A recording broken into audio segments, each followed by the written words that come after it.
in just looking at the story this week, something that was stated by many, but I believe Ralph Peters put it best. Lieutenant Yes, Colonel Ralph I did. Peters. I believe he did too. He said that the Bergdahl deal, Bergdahl swap for the Gitmo detainees, Benghazi 2.0. Do you agree? You agree? Yes. I think yes, in one sense, in the ironic sense that they managed to send Susan Rice, who is emerging as the most useful idiot of the Obama administration, out to basically recharacterize something for them, and in that sense. But I was more impressed with Mr. Peters' take on the fact that the Obama administration, much of the mainstream media, has no understanding of the warrior culture whatsoever. Well, let's go to that, because you've spoken to this in at least 2 articles that I found, and here are some quotes for you from your own work, but to bring some perspective here. Mm-hmm. And this was in July of last year. Real Scandals Denied by a Phony President, title of the piece. And is it any wonder that Obama believes he can get away with promoting a monstrous lie referencing Benghazi? I'm betting that he won't get away with it. I'm betting there are enough decent people left, especially those who inhabit the warrior class and have seen their prime directive of never leaving our dead and wounded behind dismissed with utter contempt, who will be coming forward. Yep. And then you spoke to this a few months later in September of 2013, where you speak to the issue of Benghazi. Benghazi will honor prevail. Quote, yet they won't be able to keep a lid on this scandal indefinitely, despite every effort undertaken by this administration to, quote, socialize, unquote, the military. America's warrior class, the one that does the fighting and dying to defend this nation, isn't about to let the idea that we never leave our dead and wounded behind be abandoned for cynical political considerations. And that's exactly the verbiage of not leaving people behind that this administration has used. Tell me, when they are applying that language to Bo Bergdahl in the swap for Gitmo detainees, what is it consistent? I think I'm sure I'm not the only American who was infuriated when I saw that. I mean, it almost went immediately to what I said in those 2 pieces. They are so politically expedient that they will say, you know, I have the problem I have with progressives above maybe anything else is the fact that they have no core beliefs. Anything can be used at any time to promote a given situation, even if it diametrically opposes something that was used before. And this is the perfect case. And as you've brought up before, I'm sure we have a guy languishing in Mexico, Sergeant Andrew Tamoresi, who's somehow slipped below the radar of not leaving, forget our dead and wounded. How about a guy who just took a wrong turn and ended up in Mexico? Well, let's address that, because actually I want to set that one up with what the president spoke to in today, actually, about the parents of Bo Bergdahl and recognizing it from their perspective. The president spoke to this, and as I pull up the clip, and it always is nice that way, there we are. I believe we are hitting cut number 8. Roll it. You have a couple of parents whose kid volunteered to fight in a distant land, who they hadn't seen in 5 years and weren't sure whether they'd ever see again. And as Commander-in-Chief of the United States Armed Forces, I am responsible for those kids. And I get letters from parents who say, if you are in fact sending my child into war, make sure that that child is being taken care of. And I write too many letters to folks who, unfortunately, don't see their children again after fighting a war. I make absolutely no apologies for making sure that get back a young man to his parents, and that the American people understand that this is somebody's child, and that we don't condition whether or not we make the effort to try to get them back. Andrew Tamarisi is a Marine who is being held in Mexico. Earlier this week, he spoke to the conditions that he's being held under. And here's some excerpts from a Greta Van Susteren interview on Fox. And that should be cut number 48. I know we have to move through a lot of those to get there, but for some perspective, roll it. Like indirectly threatening me to kill me and rape me, and I told him that I was very fearful and that I felt, I was very alone. I felt like it was all these dudes against me, and that I was so afraid that I couldn't even, my heart was pounding so hard that I couldn't even get a word out. If I had to yell for help, I couldn't get anything out of me. And that when around 8 o'clock came around at p.m., it was time to go make phone calls, and I went outside to make a phone call, and I called my mom, and my mom prayed for me over the phone. I asked her to pray for me, and that gave me strength to try to escape, because I thought that if I had went back into that cell that night, that I was going to get raped and killed. So when the night that I escaped, when they got me, under custody, they stripped me of my clothes, and then they handcuffed me, my hands to a bedpost and my feet to a bedpost. So I was kind of stuck there standing overnight. Now, Arnold, real quick clip from the president speaking to the health of Bo Bergdahl based on a tape 6 months ago that we don't hear. Fox News' Ed Henry speaks to this, and courtesy of the Gateway Pundit for originally posting it. Thank you. The fact is, this was inconclusive to some lawmakers about Bo Bergdahl's health and why they moved so quickly in not notifying Congress, which they are supposed to do under law, 30 days, give them 30 days notice. Here's the president. Roll it. We had a prisoner of war whose health had deteriorated, and we were deeply concerned about, and we saw an opportunity, and we seized it, and I make no apologies for that. So, Arnold, two stories, health concerns and arguably, certainly both, and duration. One is an ally, our trading partner, our close, and the other is a terrorist organization that cuts off the heads of innocents. The second one is even so much easier in terms of negotiation, because here, let me give you a little scenario. I looked it up. In foreign aid, we send Mexico somewhere between $600 and $700 million a year. And all I would do as President of the United States is call up the Mexican officials and say, look, for every day you hold this guy, we'll just subtract, say, $5 or $10 million from the foreign aid we give you until you return him.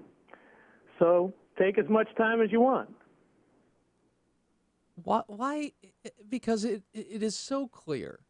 Now, he's been moved to a different prison, and Representative Duncan Hunter, who also is a Marine, retired, is speaking up and bringing the issue to light. But tell me, what's going on here? I mean, how difficult is it for the president to pick up the phone to do that and say what you just said?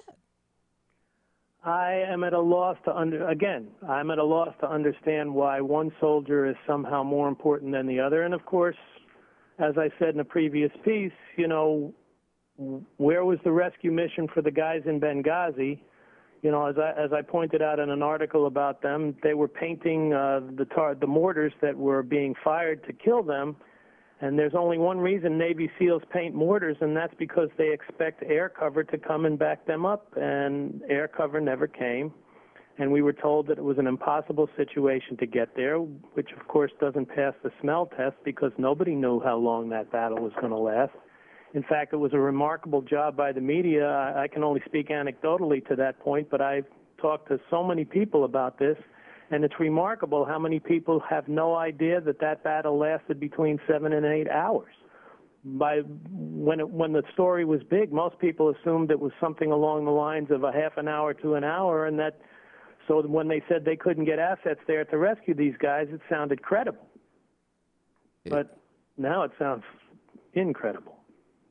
Now, someone who's at the heart of that scandal, and just to show you where the mainstream media is with things, someone who's at the heart of that scandal and maybe running for president, certainly the speculations there, is Hillary Clinton.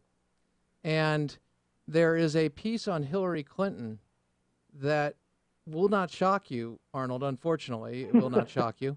But here is the latest news on Hillary Clinton and the network's approach to covering Hillary Clinton. And I will give the number, folks, in just a moment. Okay, cut number 4. I've got the greatest team in the world. Roll it. Yeah, you do. An uncharacteristically revealing interview from Hillary Clinton, who allowed a photographer in her home and talk for the first time in years about Monica Lewinsky and also about her health and the decision she says she still has to make. Ramping up her already supercharged visibility.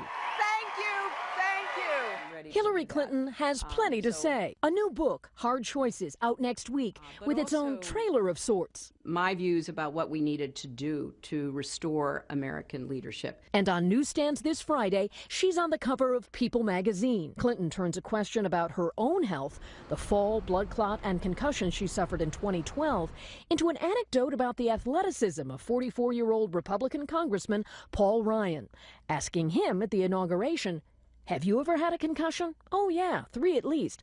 I said, "Were they serious?" He said, "One was really serious." She says, "Hey, Paul Ryan's had lots of concussions." So she's immediately deflecting all of this kind of noise around these health questions for herself. From admitting to totally binge-viewing the political drama House of Cards, Clinton's free time is about to change. A first grandchild expected this fall. Look, babies are special political creatures, so I think it will certainly provide a whole new set of images we've never seen of her before. Adding a new dimension to her already well-known, often scrutinized political identity. Da-na-na-na-na-na. Entertainment Tonight. Oh, no, I mean, if you landed here from the planet Mars, you wouldn't know whether that was a promotion for a woman running for president of the United States or auditioning for American Idol, because I couldn't tell the difference. It's really quite remarkable that in all of that, Benghazi wasn't even mentioned, and Clinton herself is trying to dispel it by painting herself as a victim. I mean, that's... Yeah, well, and her famous line, what was that famous line she said, Arnold, when being questioned? No, she wasn't questioned by the ARB under oath. She wasn't questioned. No, she put that together. That was on it. She was head of the department, and she didn't get okay, that's odd. But what was her question in that testimony? What'd she say? What'd she say? At what point, what difference at this point does it make? And that line is making an appearance through Harry Reid. While he's not Yes, it is. Here is the latest from Harry Reid in regard to being asked about why he knew about the prisoner exchange, the swap, before any other member of Congress did. Roll it. Listen, Manu and everyone here, the timeline was very, very brief here. This has nothing to do with the briefing that was down in the classified briefing. We all know that the president had a very short period of time to make a decision. He made a decision to bring him home. And I'm glad he did, because in my opinion, based on nothing that went in the classified briefing, in my opinion, every day that he was there was a day closer to his dying. How come it seems that you were the only one who got a heads up the day before? I'm not sure I'm the only one. I mean, it's made a big deal over nothing. That the whole deal is it Friday or Saturday? What difference does it make? What difference does it make? What do you think? Are we seeing a Clinton, a Hillary, Harry Reid ticket here? Oh, please. Heaven forbid. I think he's auditioning for Veep right there. So, okay, so here I will ask you what you asked in the Benghazi article, Benghazi Honor Will Prevail. Last year, September 18th, you stated, speaking to the warrior class, the honorable and courageous will emerge eventually, despite every effort to keep them contained. Do you still believe that? As we certainly know that the military has made every effort to keep the people talking about Bergdahl contained. Apparently, these non-disclosure agreements are a lot more prevalent than maybe the public is aware of, because we certainly haven't heard from the 25 or 30 Benghazi survivors either, and that's been a remarkable clampdown. So they've done the same thing. All right, now tell me, I don't know if you can tell me, are you working on a piece to address another aspect of that, or that element in particular, for tomorrow? Well, what I'm addressing tomorrow is the fact that the Taliban pretty much emerged victorious from this swap because they got 5 high-level guys. They've got people who can coordinate strikes against Americans. They got tacticians. And I'm trying to make the point in the article that for some reason this administration has lost sight of the fact that these guys are hardcore terrorists, and yet they envision a scenario, a possibility where the Taliban reassumes control of Afghanistan once we leave, provided they don't provide a safe haven for al-Qaeda or other transnational terrorist groups. And I just wonder, at what point does any moral component enter into this? Are we just what is this intrinsic difference between the Taliban and al-Qaeda, other than maybe al-Qaeda is more vicious in implementing their particular definition of Sharia law, but I would only say marginally so. People forget there was that 14-year-old girl who was shot in the face for daring to attend school.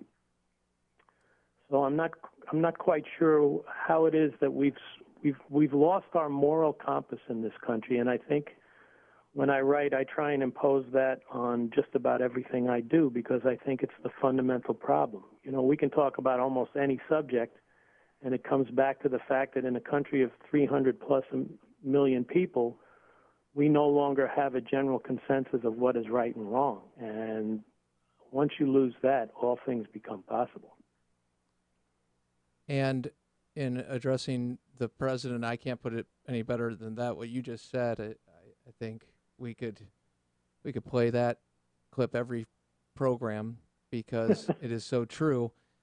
But what we see from the president, and this is not trying to, maybe it is conjecture in the sense that looking at one's motives, but you've outlined Gitmo closing. We can go back in the way he assessed troop levels for Afghanistan. You referenced I don't know, it was the Gitmo or the one about how we're losing the war on terror. And pardon me, I don't have the titles right in front of me, Arnold, with respect, but I will be posting these articles on the Facebook.